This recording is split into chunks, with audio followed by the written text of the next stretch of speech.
Another team in the AFC North went on the road yesterday and scored only 10 points and actually had the ball in the final minute, was trying to score, but not to win the game. They were just trying to make the final score look less ugly. That was the Steelers with 10 points. The Bengals with 41, matching the biggest win the Bengals have ever had over the Steelers from September of 1989. It was also 41-10.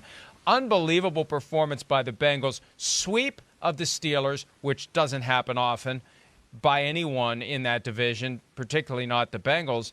And I really do. When I talked to Joe Burrow after the game, I got the impression he was being tactful about it. I got the impression that he was a little surprised he didn't get more fight out of the Steelers yesterday. Mike, I know I was surprised we didn't get more fight out of the Steelers because they know what the calendar says. They know what the standings say. They know what the stakes are. I was surprised we didn't get a performance like we saw when they went to Cleveland a few weeks ago. Yeah, this is one of those games that just absolutely got away from them. 10-3 after the first quarter, but then it's 31-3 at halftime, 21 points. That was the second quarter. That was, you want to talk about an early nail in the coffin. That's when it was. It was that second quarter. And you're right. That's when you hear a player kind of infer, I thought we would get more out of them. Listen, they couldn't run their offense. This is not a team that can consistently pass themselves back into a game. They need the running game. Najee Harris has been incredible early on catching balls, but then running the ball for the past number of weeks. They need that balance. They are not a down-the-field passing team at all. So all of a sudden, when your game plan goes out the window and now says, this is what we have to do, Ben Roethlisberger is going to have to pass the ball 41 times, and they run the ball 15 times. That's not the Pittsburgh Steelers. It's kind of like early in Ben's career when it was like keep his passing total passes in the high teens, low 20s tops, but mostly in the teens, and let's run the ball. Well, now at the end of Ben's career, you kind of need to do the same thing. That's what they need to do. And they got taken out of that one. Now, certainly it's not just one side of the ball. It's a defense giving up points. The defense had been at times a very strong point without question for this team. So they're the ones, that 31 points later in the halftime, the game plan's out the window. So that was a total team effort by the Pittsburgh Steelers getting blown out. And what can you say for Cincinnati? This is one of these teams, these perennial losing teams, Mike, that we've seen, like Detroit, like the Jets, like Jacksonville, certainly as of late, and Cincinnati, that even though they get high picks, we're still like, my God, they can't still get out of their own way. They can't cycle out of this the way it's supposed to work. You're supposed to get high draft picks. You're supposed to get the best players. You're supposed to get better. Well, Cincinnati is now. For real, they are now. With a quarterback and receivers and running back and the key positions that they have. Now they just need to do it on a consistent level. We'll see this, a 41-10 win.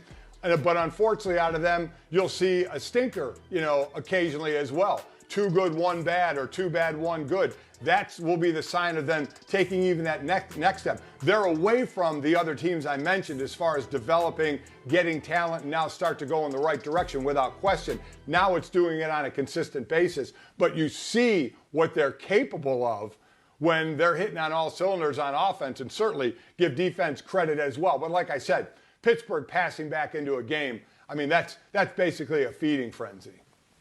I want to talk a little bit about where the Steelers are before we heap more praise on the Bengals, and the praise is deserved. But it is stunning to see where the Steelers currently are, 0-2-1 over the last 3 games, when it felt like they were finding the formula. It felt like they were finding their way. All 3 phases, keep it close, grind it out. But as you said, Mike, if they fall behind, they're not going to come back because Ben Roethlisberger is not the guy he used to be. He can't use his legs to buy time. He's making ill-advised throws. He had the pick 6 yesterday to the former Steeler, Mike Hilton, and it just kept rolling downhill. And it was so bad, I was stunned because there was a point where Roethlisberger was holding his elbow on the sideline, and I thought, well, they'll just put Mason Rudolph in. This one's over. This one's done. It's 41-3 in the fourth quarter, and there was still a lot of time left, and he was still in the game. And I don't know if it was just, hey, we need to score some points so we don't lose this thing 41-3, or whether it was, hey, this is my last game ever in my home state of Ohio, or whether it was just stubborn, stupid pride. Whatever it was, I was surprised to still see number 7 in there late in the game with them trying desperately to make that score look a little bit better than it did. You know, this is one of those situations when I talk about players want to play. We were just talking about that with injury with Baker Mayfield. There's also the side of, hey, win, lose, or draw, I want to be out on the field. We got blown out. We didn't play well. I'm going down with the ship. You know what? I'm not going to end up on the sideline. And this is one, listen, he's been in the league a long time. I'm sure him and Mike Tomlin obviously have had many conversations and been with each other a long time.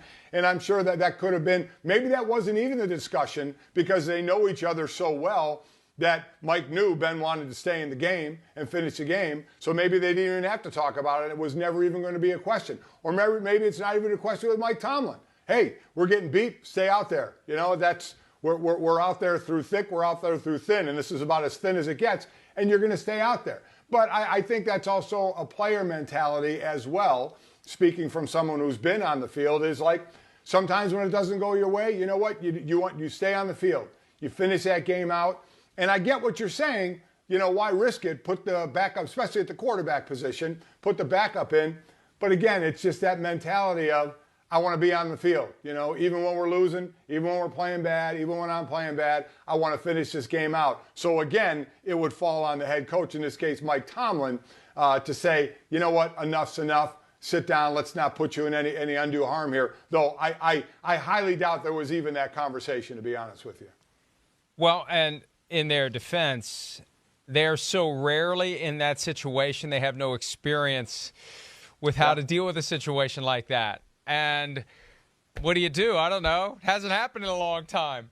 Let's just go finish the game. Let's keep pushing. Let's keep striving. Let's use these reps to get better if we can, because we still are alive in the chase for a playoff spot in the AFC. So we'll see what the Steelers can do down the stretch, but it's not going to get any easier. They have the Ravens next Sunday, so we'll see if the Steelers can begin the process of digging their way out of it and showing more fight than they showed yesterday. And the Bengals had something to do with it. The Bengals have figured out one important thing, Mike, because they were 5-2 after beating Baltimore in Baltimore. And everybody is on the bandwagon, and then they lose to the Jets, for crying out loud. And then they get blown out at home by the Browns, and they go into their bye week. And I asked Joe Burrow yesterday after the game, what have you done to get better? What have you specifically done to get better? And he said, I had fallen in love with the big play, and I realized I just have to take what's available. And if I take what's available, my stats may not be great, but we're going to win the game. And we see that now. The obsession with stopping Jamar Chase, that kicked in, Burrow told me, in that Baltimore game. It's amazing it took that long for defenses to finally say, you know what, maybe it's not a good idea to have one person cover Jamar Chase. So in the Ravens game, they start doing everything they can to take him away. The Bengals adjust. If you're applying a safety to help the corner, it's going to make it easier to run the football. You don't have as much help up front to try to stop Joe Mixon. And what Joe Mixon do yesterday, 165 yards and 2 touchdowns, and the running game has been great the past couple of weeks.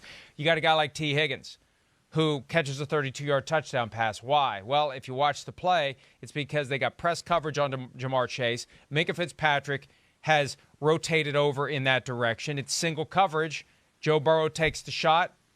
T. Higgins catches the pass, and that was kind of an early dagger that makes it 17-3. To your point, 17-3 is not the kind of lead that the Steelers are going to be able to come back from, given the way they're constructed. You could argue it was over at that point when he hit that 32-yard pass, but it's taking what's there, not trying to go out and have the spectacular moments, but taking what's there. The lesson that maybe the Chiefs would have been wise to learn a couple of years ago that they're trying to learn on the fly now and resisting, the Bengals have embraced it, and it's worked immediately.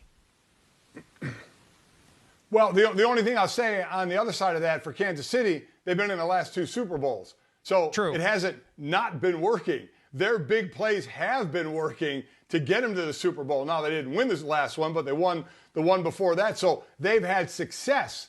This year, they haven't. Teams, what they do, they adjust. And now Kansas City had to adjust back, and they'll take what they can give you. For Cincinnati, that happened a lot quicker. Because it's a rookie, Jamar Chase, who's doing an incredible job. So now you hit those big plays. You're used to those big plays. But as I said, and you mentioned, they get a big win, they get a bad loss, they get a stinky loss. It's not consistent just yet. So they had to adjust quicker. They haven't been in the Super Bowl 2 times, like Kansas City. So it may have taken Kansas City a little more time to say, okay, we need to adjust a little bit because it worked for 2 years to get them to the Super Bowl. For Cincinnati, it started not to work a little bit, and you'd show it on the field, so they did have to make those adjustments. The quicker you can find that out and the quicker you can make the adjustments you have to, the better off you're going to be. But, Mike, that's what makes what the Chiefs did in 2019 and 2020 even more amazing, because it was the loss to the Patriots in the 2018 AFC Championship that kind of woke them up to what they were going to need to do, because the Chiefs were dealing with the defense that has the deep shell and tries to take everything away deep. And Patrick Mahomes, I remember him telling me going into the 2019 season, I need to start being more patient. I need to take what's there. But he refused to do it. And they were so good they could still score their points even when they were saying, I know what you're trying to do, but we're still going to run our offense. The Bengals did a far quicker pivot. And you could argue that, from a talent standpoint, that's just how good the Chiefs were, that even though they knew that's what defenses were doing, right, they could still fly into the teeth of that. They're now pivoting finally, and the Bengals had to pivot more quickly, but the Bengals are a team that needs to be taken very seriously down the stretch because look, we got on the hype train a few weeks ago. I know I did after they beat Baltimore. So every time it seems like with one of these teams that we anoint them, they end up losing a game or two in a row. But we're looking for that team that's going to emerge and sustain it through December. That's really the key.